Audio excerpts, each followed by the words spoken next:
QPTV presents Power Women of Queens, a series that highlights the everyday female decision maker, political leader, manager, and scientist as the norm, not the exception.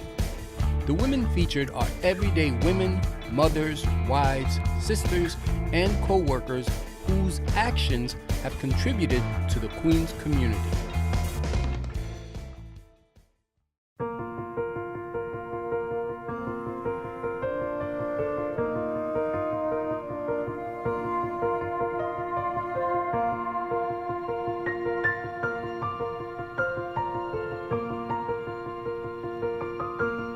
What inspired your interest in drones?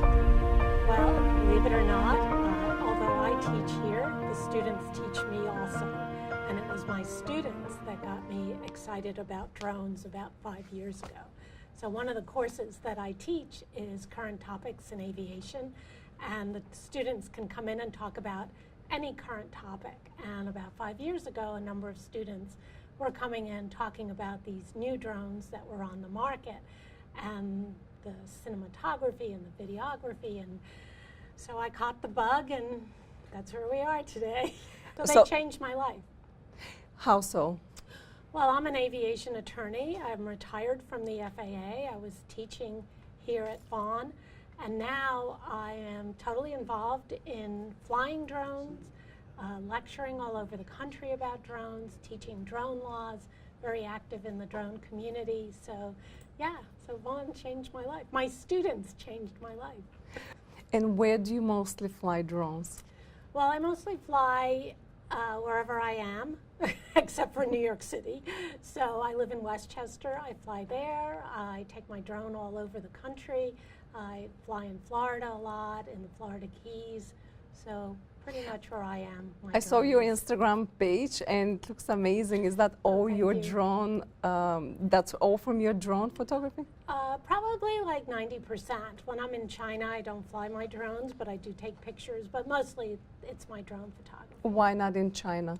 Because the Chinese rules are very difficult to understand, and I don't want to get arrested for doing the wrong thing. So, are people surprised to see that you're a woman and you fly drones? Well, not only am I a woman, but I'm that very small demographic of grandmothers who fly.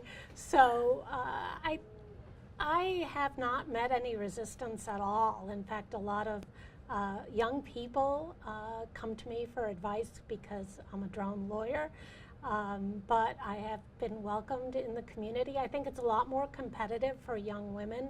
I think there's a lot of the same discrimination in the drone industry as there is in the tech industry, as there was historically and has been historically in the aviation industry. So women are still a very, very small part of the drone community, but growing.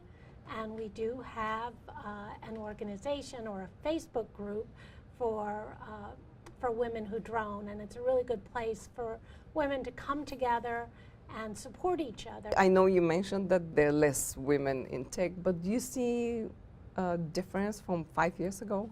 Very small difference. I mean, as the drone industry grows, of course more women, but we do need to do a lot more to encourage women in tech. And we need changes to the laws, and we need changes in New York City, because in New York City, there's only 5 places that you can legally fly a drone. And one of the things that people don't understand is outside of New York City, drone education is being incorporated into elementary school, high school, and that is going to be a lot harder to do in New York City because there's so few places to fly legally. I mean, I can show you, this is just one common drone that weighs under half a pound. Our students build their own drones, and usually in school, they'll make them themselves. So this is the Mavic Air.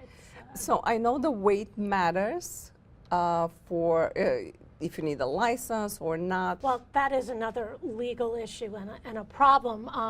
250 grams is the minimum, or the below fit 250 grams is the minimum for registration. So anything 250 and over, you have to register the drone, but there's no minimum for operations, and that's one of the things that people have been advocating for is what's called a micro UAS rule, so that the smallest rules wouldn't be covered by this whole federal regulatory system, because I think it's just burdensome and it leads to people not complying. Also, the chances of either hurting somebody or causing any kind of aviation accident are pretty minimal when we're talking about the small drones. Great. So we talked a little bit about the classrooms. How do you see the classrooms changing in the next 10 years with all the technology that exists and is changing?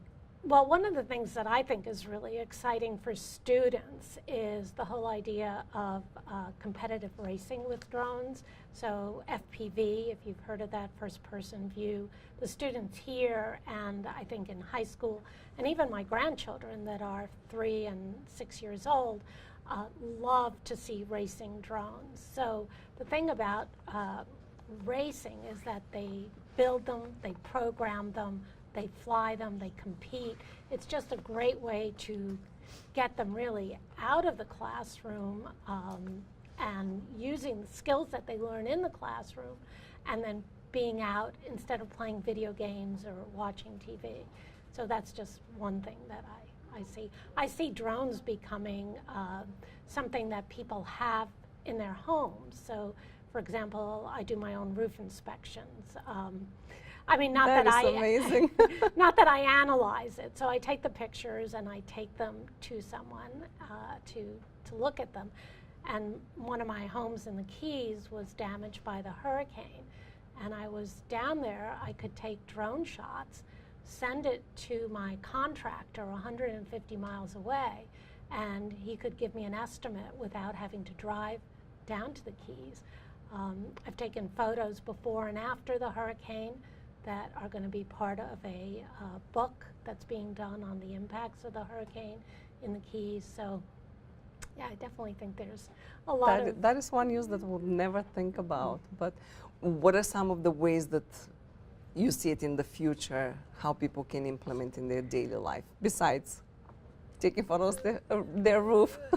Well, I mean, there's a lot of tasks that I think we're going to end up being able to do with drones that haven't even been thought up yet. So a lot of people are now using them for inspections of bridges and power lines, all kinds of things that aircraft were used for before. So I think pretty much the sky's the limit. So I think we're going to be using drones to perform tasks at home that we can't even conceive of today. Any advice to people in general that want to fly drones in New York? You should get permission at least from your local police precinct, because you don't want to be arrested, obviously. And then depending on the airspace that you're in, you may need FAA approval. So there's going to be an automated system that's coming in the next few months in New York that will allow the automated permissions in certain areas, but in other areas you have to apply to the FAA for approval. But it depends on where you are in New York City.